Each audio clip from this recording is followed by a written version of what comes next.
সিলেটের গুলশান বনানী বলা হয় এই জায়গাটিতে, অর্থাৎ সিলেটের উপশহর এলাকাকে সিলেটের গুলশান বনানী হিসাবেই সবাই বলে থাকেন।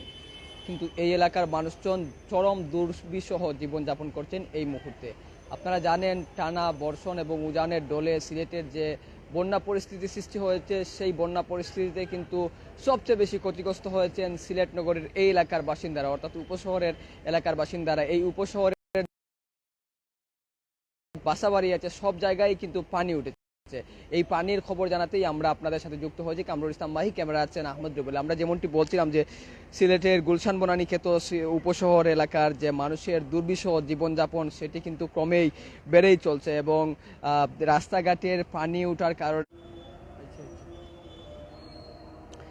এবং এই এলাকার মানুষের এই মুহূর্তে সবচেয়ে বেশি যে হচ্ছে বিদ্যুৎ নেই, খাবারের পানি নেই, অর্থাৎ সুপেয় পানি নেই এবং শুকনো খাবার অনেকেই খাচ্ছেন। এবং এই এলাকা যেই সময়টিতে সবচেয়ে বেশি মুখর থাকতো, সবচেয়ে বেশি মুখর অর্থাৎ প্রাণ চাঞ্চল্য থাকতো এই এলাকায়, এই এলাকাটি এই মুহূর্তে সুপেয় পানির অভাব রয়েছে। এই সুপেয় পানির অভাব থাকার কারণে কিন্তু এই এলাকার বাসিন্দারা চরম কিন্তু একটি বিপর্যয় নেমে এসেছে। সেই বিপর্যয় কাটিয়ে উঠবেন কিভাবে সেটি নিয়ে সবাই আতঙ্কিত হচ্ছেন। এবং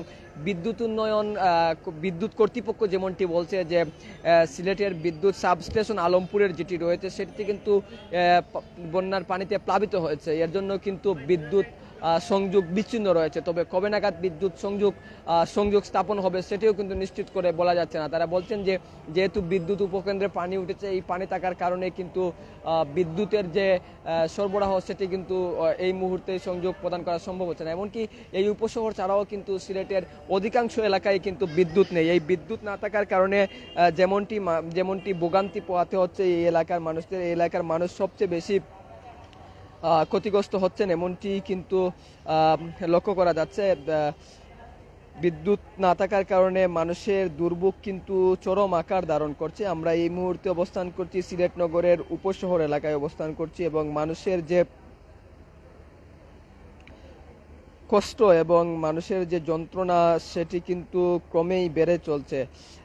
এই মুহূর্তে সিলেটের যে বিদ্যুতের সাবস্টেশন রয়েছে সেটি কিন্তু প্লাবিত হয়েছে বন্যার পানিতে এবং এই বিদ্যুৎহীন থাকার কারণে প্রায় ৪৫,০০০ গ্রাহক সিলেটের বড়ইকান্দির সাবস্টেশনে ৪৫,০০০ গ্রাহক রয়েছেন বিদ্যুৎ বিচ্ছিন্ন। বন্যা পরিস্থিতি আরও অবনতি হওয়ায় বিপর্যস্ত হয়েছে সিলেটের বিদ্যুৎ ব্যবস্থা। এর মধ্যে জেলার কয়েক লাখ মানুষ কিন্তু বিদ্যুৎ বিচ্ছিন্ন রয়েছেন। কেবল সিলেট নগরেই ৪৫,০০০ বিদ্যুৎহীন অবস্থায় আছে। একটি ভূতরে অবস্থা বিরাজ করছে এবং বিদ্যুৎ উন্নয়ন বোর্ড সিলেটের প্রধান প্রকৌশলী আব্দুল কাদির তিনি যেমনটি বলছেন, বড়ইকান্দি সাবস্টেশন ও শাহজালাল উপশহরের একটি ফিডার পানির নিচে চলে যাওয়ায় এগুলো বন্ধ রয়েছে। এরই মধ্যে বড়ইকান্দি সাবস্টেশন অধীনে ৪০,০০০ গ্রাহক এবং শাহজালাল উপশহর ফিডারের অধীনে ৫,০০০ গ্রাহক বিদ্যুৎহীন রয়েছেন। এতে কিন্তু সিলেটের যে মানবিক বিপর্যয় নেমে এসেছে, সেই মানবিক বিপর্যয় কিন্তু ক্রমেই কিন্তু বেড়েই চলছে। আমরা আপনাদেরকে দেখানোর চেষ্টা করছি পুরো এলাকায় কিন্তু বন্যার পানিতে তলিয়ে গেছে বলা যায়।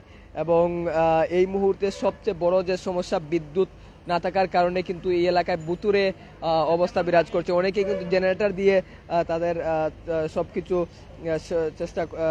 চেষ্টা করছেন। আমরা সেই অবস্থায় আপনাদেরকে দেখাচ্ছি।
আপনাদেরকে যেমনটি বলছিলাম, সিলেটের উপশহর এলাকায় যে মানবিক বিপর্যয় নেমে এসেছে, শুধু উপশহর এলাকা না, সিলেটের যে নিম্নাঞ্চল রয়েছে, শহরের নিম্নাঞ্চল রয়েছে, এই নিম্নাঞ্চল এলাকায় কিন্তু বিদ্যুৎ সরবরাহ নেই এবং সুপেয় পানির অভাব রয়েছে। এই সুপেয় পানির অভাব, বিদ্যুৎ বিচ্ছিন্ন, এমনকি সব কিছুই কিন্তু একটু ভুতুরে পরিবেশ বিরাজ করছে। আমরা সকালেই কিন্তু উপশহর এলাকা যখন ঘুরেছি, আমরা দেখেছি যে যারা সুপেয় পানির অভাব রয়েছে তাদেরকে মানবিক টিম নামে একটি একটি সংগঠন তারা পানি সরবরাহ করছে এবং যার ব্যক্তিগত পক্ষ থেকেও কিন্তু অনেকেই এগিয়ে আসছেন এবং বিভিন্ন রাজনৈতিক দলের কর্মী থেকে নিয়ে সরকারের পক্ষ থেকেও কিন্তু মানুষের সাথে কিন্তু এই মানবিক বিপর্যয়ে কিন্তু সিলেটের সাম্প্রতিককালে সবচেয়ে বড় বিপর্যয়ে কিন্তু সবাই এগিয়ে আসছেন।